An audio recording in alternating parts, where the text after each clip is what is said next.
Sa loob ng isang linggo ay marami akong natutuhan sa aking boss. Naging accommodating na siya sa akin pero stricto pa rin. Halos memoryado ko na mga rules and regulations niya at hindi pa naman ako sumasablay.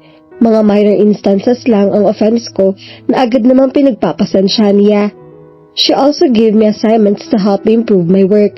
Hindi na lang pagsagot sa telepono at pagtatype sa computer ang ginagawa ko. Gradually, she gave me more responsibilities and for the first time in my career, I felt I was doing something I could be proud of. The truth was, I never guidance and I never thought I had it in me to excel in work, but with her guidance, I was learning a lot of things. She was truly my mentor and I admitted I was beginning to like her. And Vian was really glad Steph and I were getting along well. Lily, I need your proposal early Monday morning. Kung pwede kang mag-overtime ngayon, please do it, okay? Nakangiting sabi niya sa akin. Okay, I'll try to finish it tonight. Iiwan ko na lang sa desk mo pagkatapos ko. Ismarteng sagot ko. I was crestfallen but I tried to hide it from her. Tuwing Biyernes ng gabi kasi ang regular date namin ni Vian. Pero alam ko maiintindihan naman niya kung hindi kami makapag-date ng gabing iyon. Isa pa, hindi naman niya kinumpirma na may lakad kami ngayon. Thanks, Lily. You're the best. My boss was about to leave for the day when Vian arrived at the office. Nagulat ako nang makita ko siya roon. Madalas kasi naghihintay lang siya sa lobby, kaya nagtaka ako kung bakit umakyat pa siya sa opisina. Sorry, Han, pero overtime ako ngayong gabi. Sabi ko sa kanya. Kung mahihintay mo ako, okay lang. Pero kung may pupuntahan ka pa ay mauna ka na. Pasensya ka na ha. Hindi kita natawagan kasi busy kami maghapon.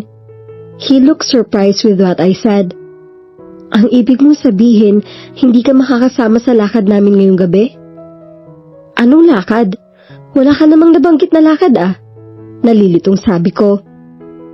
I'm sorry Lily, nakalimutan ko palang sabihin na nag-organize si Vian ng get-together namin.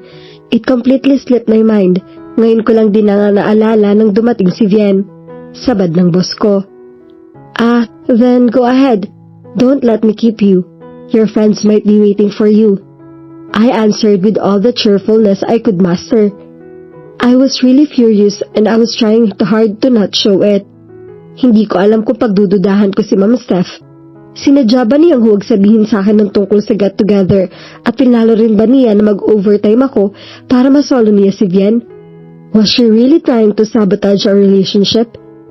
I couldn't believe she could do this to me, but I knew I could jump to any conclusion just yet.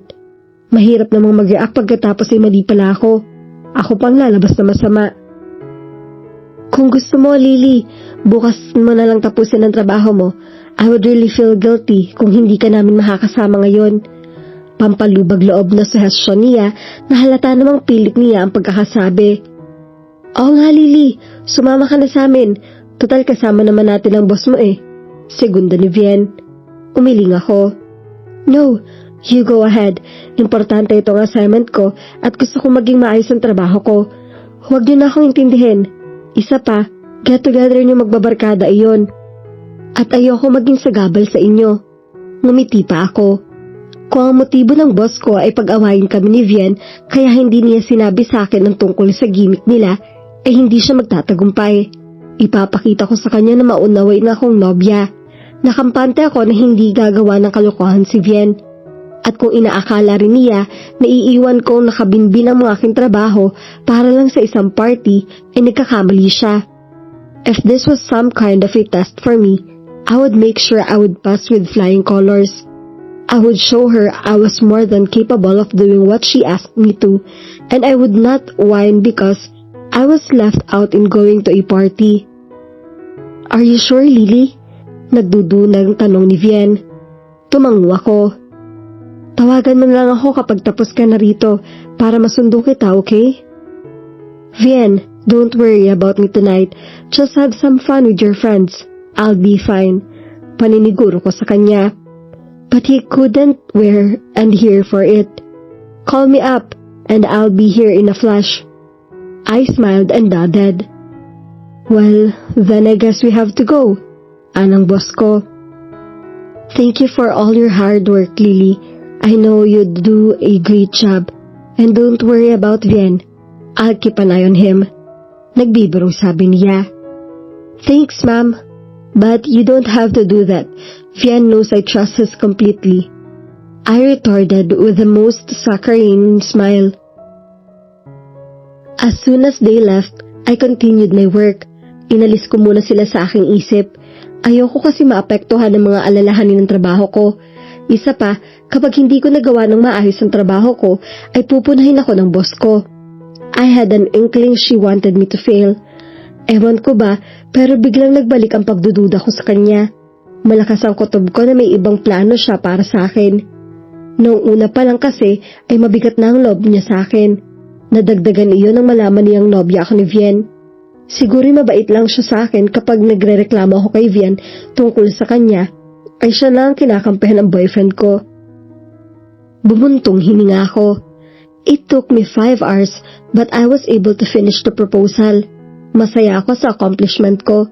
Tatawagan ko na lang si Vien para magpasundo at nang sa ganoon ay makapag-late dinner na rin ako. But his phone was unattended and when at last someone answered, it wasn't Vien. It was Mom Steph. Hi Lily, Vien can't come to the phone now. He's indisposed at the moment. Anong ibig sabihin nyo? May nangyari bang masama sa kanya? Saang restaurant kayo nandun? Susundan ko na lang riyan. Natatarantang sabi ko. Lily, calm down. He's okay, so don't panic. Mukhang may nakain siyang bawal sa kanya, kaya nagkaroon siya ng allergic reaction. Dinala namin siya sa ospital. Pagkatapos niyang magamot ay nag-volunteer akong iuwi siya. Paliwanag niya.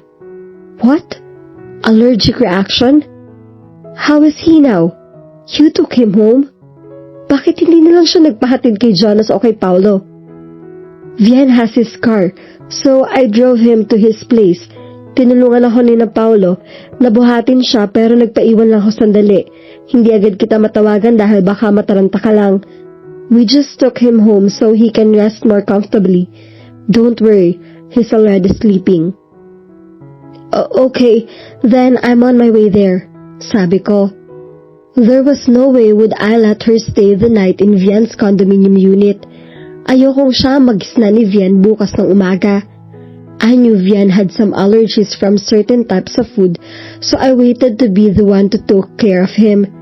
After all, ako may karapatang manatili sa tabi niya dahil ako ang nobya niya. Lily, he's already sleeping and I'll be leaving in a while, so there's no reason for you to rush to his side. If you need to go home, then go ahead. Nevertheless, I'll be coming over. Mariing sabi ko. Tama bang pigilan niya akong pumunta sa condominium ng boyfriend ko? Lily, I thought you trust Vien so much. Why are you getting jittery because I'm here with him? Because it's you I don't trust. Ngalingaling sabihin ko. Kung hindi ko lang siya amo ay baka kung ano nang masasakit na salita ang nasabi ko sa kanya. Pero kailangan kong pigilan ang sarili ko kahit unti-unti nang nauubos ang pasensya ko sa kanya. I'm not jittery because you there. I just want to be with him. He's sick and it's only right I'll be by his side. Malumani na sabi ko. Sige, hintayin na lang muna kita bago ako umalis. Sabi niya. Thanks, I'm on my way. I answered before I hung up. Mabuti na lang at walang traffic. Nakakuha rin agad ako ng taxi. Malapit lang sa opisina ko ang condominium ni Vien, kaya wala pang 15 minuto ay narating ko na ang condominium building na iyon. I had my own key to his place, so I didn't knock anymore. I immediately went to his room where Steph was sitting next to him in the bed. Biglang uminit ang ulo ko sa nakita ko. Pinapunasan kasi ng bimpo ni Vien ang habang natutulog ito. Alam ko medyo napapraning lang ako, pero talagang hindi ko masikmura ang pag-aalagang ibinibigay niya sa aking nobyo. Pero pinigil ko pa rin ang aking sarili na magalit. I didn't want her to think what she was doing had any effect on me. Tumikim ako ng malakas. Lumingon siya sa akin. Nagulat pa siya nang makita ko. That was fast. I didn't expect you in another 10 minutes or so. Sagot niya. Mabuti na lang at nandito na ako. Kung hindi, baka kung ano pang nagagawa mo kay Vian, sabi ko sa sarili ko. Ngumiti na lang ako sa kanya at pinuntahan si Vian. Tiningnan ko mukha niya habang natutulog. I'll take it from here, ma'am. Salamat sa pag-aasikaso mo sa kanya. We don't want to bother you any longer. Ngumiti ako. I hope she could take the hint and leave. I was so relieved when she stood up and got her things. It was no bother, Lily. In fact, it brought out a lot of memories for me. She answered wistfully. Tumayo siya. Hindi na ako magtatagal. Take care of him, Lily. He had a rough night. I nodded and she turned and walked out of the room. Hindi ko na siya inihatid sa pinto. Surely, she knew her way around this condominium. I sat on the bed and wondered about what she said. May iba pa ba akong dapat malaman sa nangyari? Well, that was one thing I intended to find out in the morning. Nagpasya ako magpalipas ng gabi sa condominium unit ni Vian. Tinawagan ko na lang si Anne na kasama ko sa apartment at sinabi ko sa kanya kung nasan ako. Wala namang problema sa kanya. Iyon nga lang, umiral na naman ang pagiging usisera niya. Matagal na kitang hindi nakakausap Kumusta na ba ang relasyon mo ng boss mo na ex ni Vian? Are you three getting along? Nagbibirong tanong niya. I don't know, Anne. I'm just confused right now. Is there a trouble in paradise? Inumpisahan na ba niyang guluhin ang relasyon niyo? Napabuntong hininga ako. Umupo ako sa sofa at nag-open up sa kanya. That was when I realized I needed to hear her perspective on my situation. Open-minded kasi siya at marami ng karanasan sa mga relasyon, kaya alam kong kapag nakausap ko siya ay lilinaw kahit kaunti ang aking isipan. I don't know, Anne. Sa totoo lang, hindi ko alam kung ano talaga ang motibo niya. 1 minute, she's nice to me. Then she'll do something that have me questioning her motives. Dinetalye ko sa kanya mga nangyayari. Hinayaan lang niyang ilabas ko lahat ng saloobin ko. Lily, listen to me and listen well.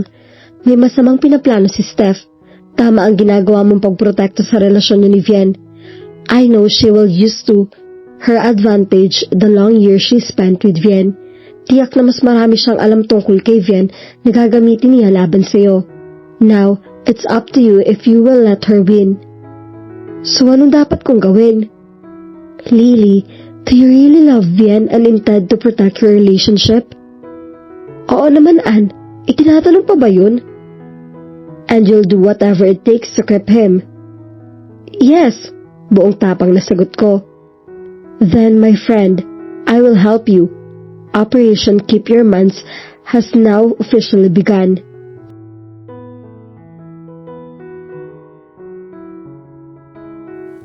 At dito na po nagtatapos ang ating kwento. Sabay-sabay po nating abangan ang susunod na kabanata. Maraming salamat po. God bless and stay safe.